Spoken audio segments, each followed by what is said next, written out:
Hey friends, how are you?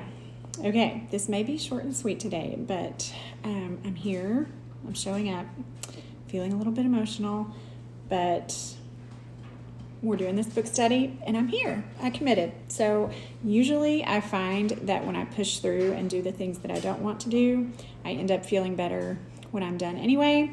So maybe I'm sure there's a life lesson there. Don't wait for the motivation, push through, and as you do the thing, you start to feel more motivated. I feel like I've heard this somewhere before. Do you ever need to take your own advice? Okay, day 9 is hilarious. The title is hilarious. It's called Take a Vacation from Yourself. Okay, well, as you know, I just came back from a few days. I wasn't taking a vacation from myself. I was taking a vacation, I was just getting away for a few days. But it totally cracks me up. Take a vacation from yourself, because I've said this before. Have any of you ever said, I'm just tired of myself? I'm just tired of myself. So he says it's a wise idea to schedule some special rejuvenation time just for you, which, most of us would agree with that, vacations or whatever. But then he starts talking about, what if you took a week to just literally take a vacation from all the things you don't like about yourself, all the negative thinking, all the mannerisms that you drive yourself crazy, all the complaining, whatever it is you're trying to overcome. And as I read this, I was like, well, I don't really want to take a vacation for myself for a week. I really just want to overcome these things forever. So, in my opinion, I feel like this is kind of like the gateway. If you tell yourself for a whole week, I'm not going to complain about this situation that I'm frustrated about. I'm not going to vent to such and such anymore. I'm not going to talk negatively about my marriage, my children, my friends, my church, whatever. Well, I think if you did that for a full week, don't you think it would be easier to keep going? So I love this idea, but I don't want to just take a vacation for a week. I want it to be forever. I'm working on lifelong better thinking habits. So this chapter kind of makes me laugh, but then I also think that it's probably just a good way to set a smaller goal instead of thinking, oh, I don't ever want to complain again. Take it a day at a time. Okay, I'm going to go 3 days without talking about this situation. I'm going to go 3 days without saying something negative about such and such. I'm going to go 3 days, whatever these bad habits are you're trying to break.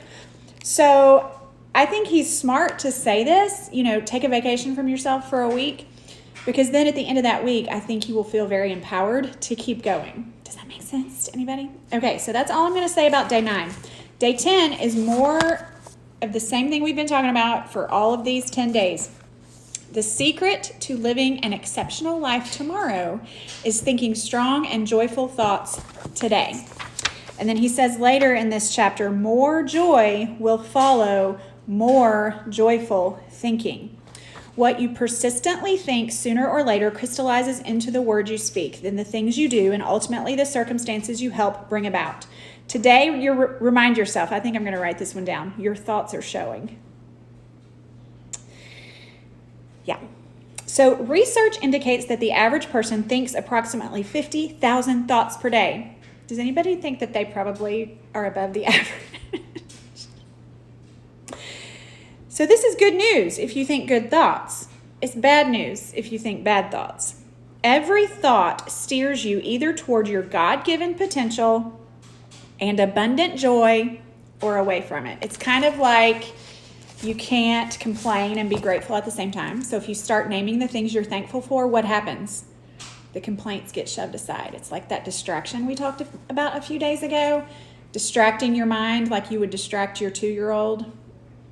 Okay, let's do something different now. Let's come over here and let's play with this. We have to do that to ourselves.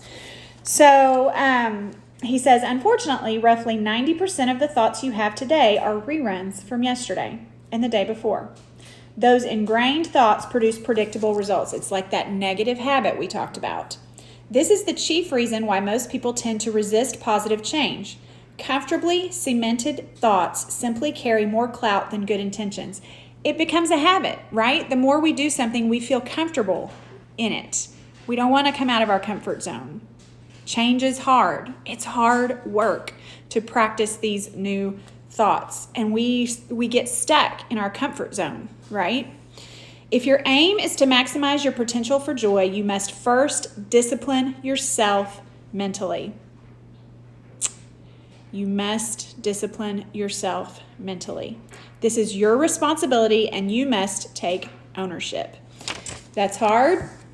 It's kind of like one of those ouch statements, but I'm learning just how true it is. So in Romans 12:2, we are taught that transformation is the result of a renewed mind. Paul writes, "Do not conform to the pattern of this world, but be transformed by the renewing of your mind.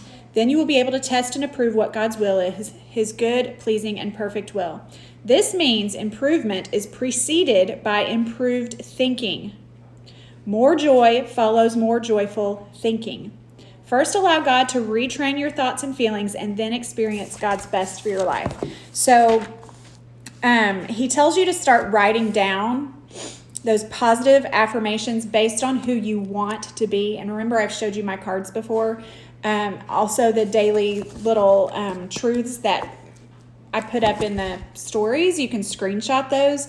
That's the person I want to be. I have to practice that. It is hard work. It is very hard. In fact, I even just failed today at bringing up things from the past that I should have just let go, and I'm not saying you never talk about things and work on things, but I have a bad habit of wallowing and rehashing that does not lead to positive results. Yes, I can do hard things. And I want to. Deep in the depths of my heart, I want to. I want to be that positive, confident person. I want to be a grateful person. I want to not be the complainer, So anyway, practice writing down your positive thoughts that you are practicing.